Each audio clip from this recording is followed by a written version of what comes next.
and there was a Taiwanese couple sitting next to me.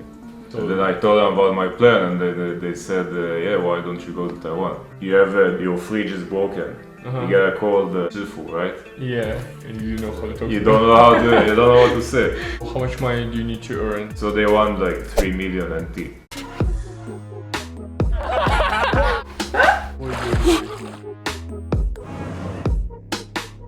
Hey， 大家好，我叫怀才。我今天请我的朋友，他来自 Israel， 他今天告诉你们他的故事。以色列，中文很棒。You can introduce yourself first. My name is Sal from Israel, 33 years old. You tell them first why you decided to come here, and then you can tell them about your business. Why I've decided to come here, it's actually interesting story.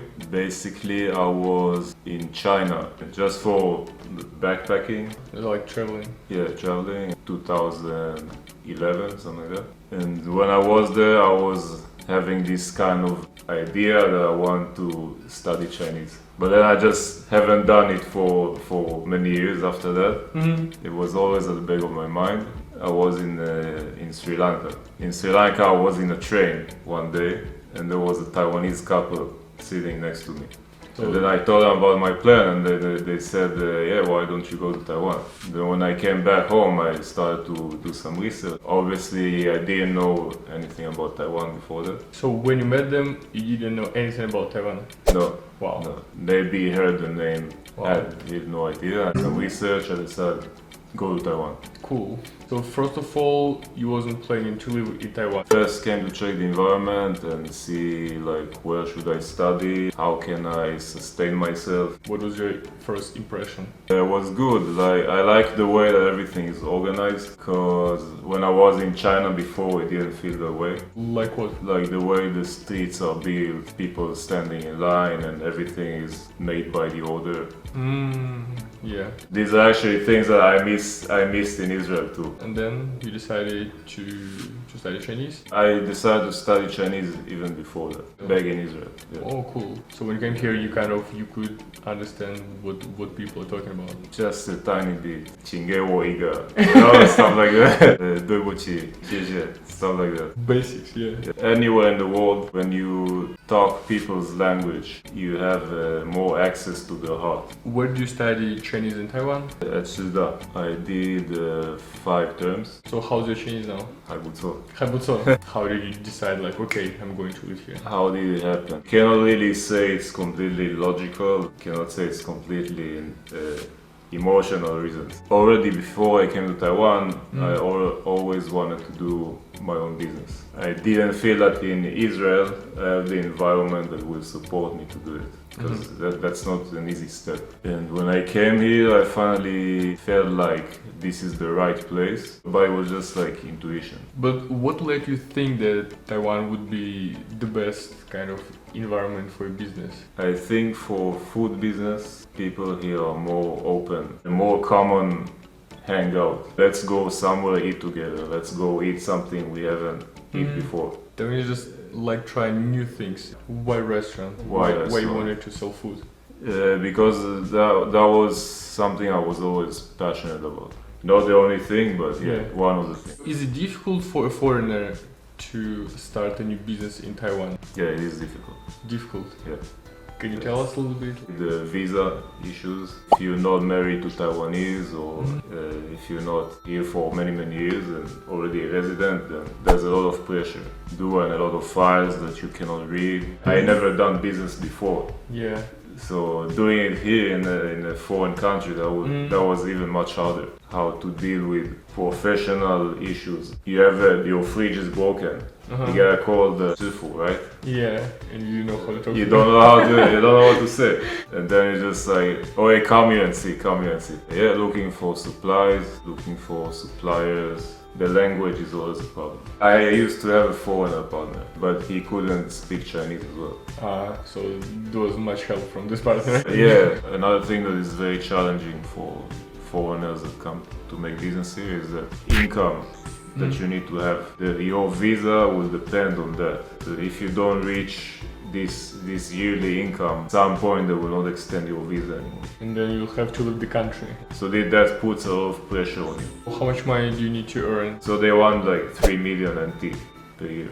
Then there's a second problem is that most of the Taiwanese business they don't pay the sales tax. It's much more challenging for foreigners. Much more complicated for foreigners, right? I wanted to mention, originally we wanted to shoot this video at his restaurant, but because now we are staying in self-imposed quarantine, so we don't go out much, so we just decided to stay home, be safe, and just talk about this. But later I'll show you some pictures from his restaurant. What are your plans for the nearest future? Now I'm in the progress of getting a new partner, a new investment, make a nicer place in a better location. That's actually gonna be the third time that I'm moving. Now your restaurant is in Gongguan. Yes, in Gongguan. But in the first 5 months, I started at Shida Night Market. Not only that didn't work, it was actually a terrible experience. Really? The space was really small and I was very limited, and the price was still very high. Since falafel is not a familiar thing for most Taiwanese, wasn't getting the traffic that I wanted. So that's something I wish I knew in the beginning, because I basically lost all my money in the night market. Wow. Then the next question is, because now, as I said, we are staying in self-imposed quarantine and a lot of businesses already closed, right? People cannot go to work. How did this situation affect your business? Did you suffer any losses? Obviously, affect down to 60% of what it used to be. At least we can keep working. I'm trying to take this period of time to deal with stuff and projects I didn't have time to before. Before that, I was just like every day so tired and so many people. You come back home, you just wanna watch Netflix and chill. Chill, yeah. Netflix and chill. Yeah. Netflix should pay me some money for this advertising. One tip. The best tip. I used to have a boss many years ago in Israel. He told me, don't think about money, think about success. Think how you can be better and better all the time in what you're doing, and the money will just follow you. Well, let's talk a little bit more about your life in Taiwan. What is your favorite food in Taiwan? I like mala chou tofu. Wow. Yeah, chou tofu is one of my favorites. Jipai is kind of nice. Jipai, yeah. Classic. The other stuff, I can eat it, but it's not something like, oh, I like it so much. And what about drinks? What do you drink? I mostly drink water, actually. You drink water? I mostly drink water. Yeah, water and coffee, of course. Yeah, I think there's actually a good selection of beers in Taiwan. There's many good coffee shops also. Do you have a lot of Taiwanese friends now, or most of your friends are foreigners? Mostly foreigners. You already said that you like Taiwanese environment. This environment is good for business, right? Yeah. You like Taiwanese people mindset. What kind of things in Taiwan you don't like? One thing I don't like is being over conservative. I experienced that with food. In the summer we eat this, in the winter we eat that. I had one employee, Taiwanese. I was cutting watermelon, and then she said, "No, I don't eat that. Put it first in the microwave." In a microwave? In a microwave, yeah, because I don't dare to eat cold stuff. Wow. Yeah. I can't even imagine how you can put watermelon in the microwave. Yeah.